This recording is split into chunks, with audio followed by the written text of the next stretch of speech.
Palomino picked his nose. He was bisexual. What else would you do? He picked his nose and farted in public and just said, "Excuse me." Didn't really think much of that. Didn't really care too much. Let yourself be free. Live in love and liberty.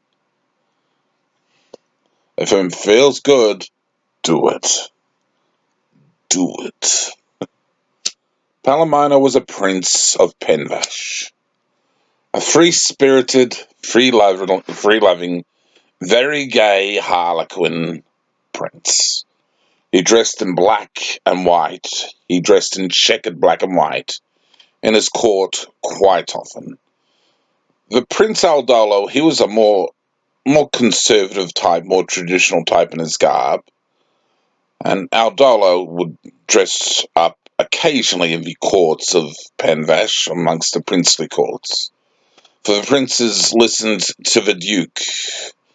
Strange sort of system, but the princes were under the Duke, who reported ultimately to the Emperor Starjasken Putukin. And the princes of Penvash sort of feared the Duke, and he was the one who ruled. But Palomino, he was a free-spirited sort of fellow. I suppose he feared the Duke. He bowed his knee to the royal authority, as it were. But he got on with a gay spirit and a gay love and a gay life. And he had a jolly good time playing on the vibronic, which was his instrument of choice, and singing and dancing around the court and beckoning to the minstrels and the jesters to do their trickeries and their fooleries. And he would be the prince amongst other harlequins, a prince of charm, a prince of love, a flash of light, a hero to save the universe. Prince Palomino. He had his concerns, as all the princes of Penvash did, about swarms, always wondering if they'd break through the barrier and come up north. But he said, "Well, we'll just go to Tamaran, won't we?" And the ladies would giggle on his jokes and his charming manners and his charming ways. And technically that was the plan. If the swarms broke through, down to the boats and heave or off to Tamaran, now we go, heave or... That was the basic plan should the swarms break through, and he had all sorts of plans which were glibly phrased. So the princedom of Palomino was glibly phrased and just off the cuff of his free-spirited life. "Don't be so heavy about life," he would say to the princes. "Go with the flow. It's a hard life, so make of it as best you can."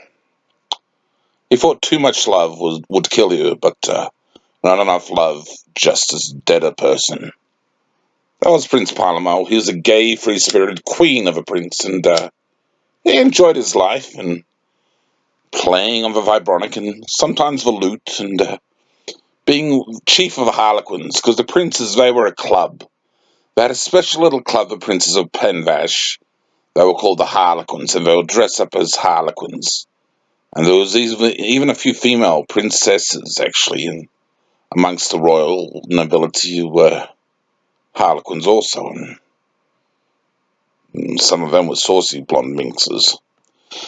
But Prince Palomino, he enjoyed his life. He had a good time and ran his small little princedom with a carefree spirit. But that's how Prince Palomino was.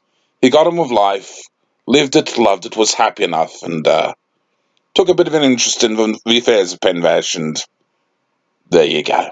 Prince Palomino, the Peril of the Princes of Penvash, Chapter 2.